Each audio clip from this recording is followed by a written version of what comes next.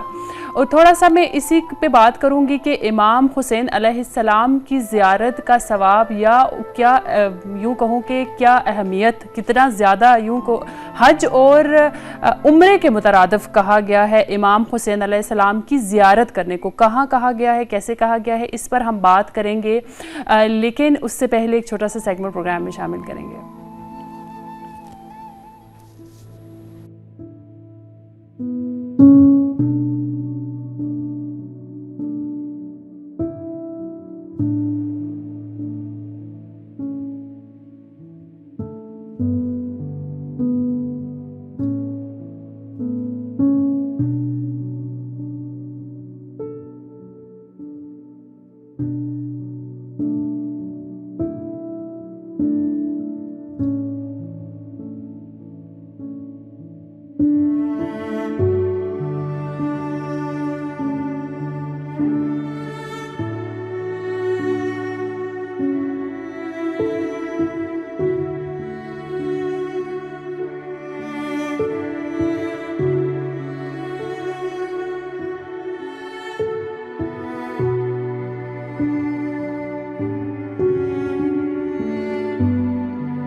ناظرین بہت ساری روایات میں آیا ہے کہ امام حسین علیہ السلام کے روضے کی زیارت کرنا حج اور عمرے کے مترادف ہے. اور بہت سارے روایات میں ہے کہ جب خانہ خدا حجاج سے خالی ہو جائے تو تمام مسلمانوں پر واجب کفائی ہو جاتا ہے کہ وہ جائیں اور بیت اللہ کا حج کریں حتیٰ اگر وہ استطاعت نہیں بھی رکھتے. تو مرحوم شیخ صدوق رضوان اللہ علیہ نے لکھا ہے امام حسین علیہ السلام کے زیارت کے بارے میں بھی یہی لکھا ہے کہ اگر ایک دن ایسا ہو کہ روضہ مبارک امام حسین علیہ السلام زائرین سے خالی ہو جائے تو تمام مسلمانوں پر واجب کفائی ہو جاتا ہے کہ وہ جائیں اور امام کے روضے کی زیارت کریں. اور اسی طرح امام کی زندگی کے بارے میں اگر ہم بات کریں اس پر ہم روشنی ڈالیں. امام نے ہر وہ کام کر کے دکھایا جو ہمیں کرنا چاہیے, یعنی جو امام چاہتے تھے کہ ان کی امت جو کام کرے وہ پہلے انہوں نے خود کر کے دکھایا. جیسے دوسروں کی مدد کرنے کی جب بات آتی ہے تو وہ بھی امام نے اس طرح سے کی کہ اپنے کندھوں پہ وہ اٹھا کے کھانے پینے کا سامان لے جاتے تھے اور لوگوں تک پہنچاتے تھے. اور جب امام کی شہادت ہوئی تو وہ کندھوں پر جو زخم تھے, جو نشان تھے بوریوں کے یعنی اٹھانے کے, وہ بھی موجود تھے کہا جاتا ہے, روایات میں آتا ہے. اور اسی طرح سے ریاکاری بہت زیادہ ہے آج کے دور میں. اور ریاکاری کے بارے میں آپ کو بتاؤں کہ جب امام دوسرے کی ہیلپ کرتے تھے, دوسرے کی مدد کرتے تھے, وہ یعنی دوسرے کو دیتے ہوئے شرم محسوس کرتے تھے اور وہ سامنے آ کے نہیں دیتے تھے کہ اگلے کو شرم محسوس نہ ہو, اگلا حجالت زدہ نہ ہو جائے کہ وہ ان سے کچھ لے رہا ہے. تو اسی روایات میں آتا ہے کہ ایک ساحل نے ان سے کچھ مانگا, ان سے کچھ چاہا تو امام نے پیسوں کی جو گتھڑی تھی, درہم جس میں تھے, وہ دروازے کے شگاف سے ہاتھ باہر کر کے دیے اور امام سامنے نہیں آئے. اور اس دور میں کیا ہوتا ہے کہ جب تک کسی کو ہم چیز دیتے ہیں تو جب تک ہم اس کو پوری دنیا کو دکھا نہ دیں, سوشل میڈیا پہ چڑھا نہ دیں, تب تک یوں لگتا ہے کہ وہ ہمارا دینا وہ قبول نہیں ہوا, اس کا کوئی فائدہ نہیں ہوا. ایک سیگمنٹ شامل کریں گے, پروگرام میں واپس آئیں گے اور پھر آپ کے پیغامات کی جانب چلیں گے.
ناظرین اس سیگمنٹ میں ہم آپ کے پیغامات کو شامل کرتے ہیں اور ابھی میں آپ کے پیغامات بغیر ٹائم ویسٹ کے شامل کرتی چلوں کیونکہ پیغامات ماشاءاللہ سے زیادہ ہیں. کوشش کریں گے زیادہ سے زیادہ پیغامات کو شامل کیا جائے. حوریہ سعیدہ لاہور سے ہمارے ساتھ موجود ہیں اور وہ کہہ رہی ہیں کہ میں آپ کا ہم سب مل کے گھر والے آپ کا پروگرام دیکھ رہے ہیں اور پلیز مینشن یور نیم. جی میرا نام ربیہ نقوی ہے. اکثر پروگرام کے سٹارٹ میں اپنا نام بتاتی ہوں لیکن شاید آج میں نے اپنا نام نہیں بتایا ہوگا تو اس لیے آپ کو نام پوچھنے کی زحمت کرنی پڑی. معرفت زینب کشمیر سے ہمارے ساتھ موجود تھیں. انہوں نے کافی ساری ویڈیوز بھی ہمارے لیے ارسال کی ہیں, تصاویر بھی ہمارے پروگرام کے لیے بھیجی ہیں. انشاءاللہ اگلے ہم اپنے پروگرامز میں آپ کی تصاویر اور ویڈیوز کو ضرور شامل کریں گے. شفقت محمد صاحب ہمارے ساتھ موجود ہیں. انہوں نے بھی کافی ساری ویڈیوز اور تصاویر ہمارے پروگرام کے لیے بھیجی ہیں. انشاءاللہ وہ بھی ہم پروگرام میں ضرور شامل کریں گے. اور اسی طرح ایک اور نمبر ہے جنہوں نے اپنا نام نہیں لکھا, اپنا نام بھی لکھ دیں, اگر اپنے شہر کا نام بھی لکھ دیں تو زیادہ اچھی بات ہوگی. اور اقبال حسین صاحب نے ہمارے ساتھ کافی ساری تصاویر شیئر کی ہیں اور جلوس جا رہا ہے اور کافی اسی طرح سے انہوں نے اور بھی تصاویر ہمارے ساتھ شیئر کی ہیں, وہ بھی انشاءاللہ ہم اپنے پروگرامز میں ضرور شامل کریں گے. ایسے ہی پروگرام میں ہمارا ساتھ دیتے رہیے, تصاویر بھی بھیجتے رہیے اور ویڈیوز بھی بھیجتے رہیے. آج کے پروگرام کا وقت تو ہوتا ہے تمام, میں آپ سے چاہوں گی اجازت, اگلے پروگرام میں پھر آپ سے ملاقات ہوگی. خدا حافظ.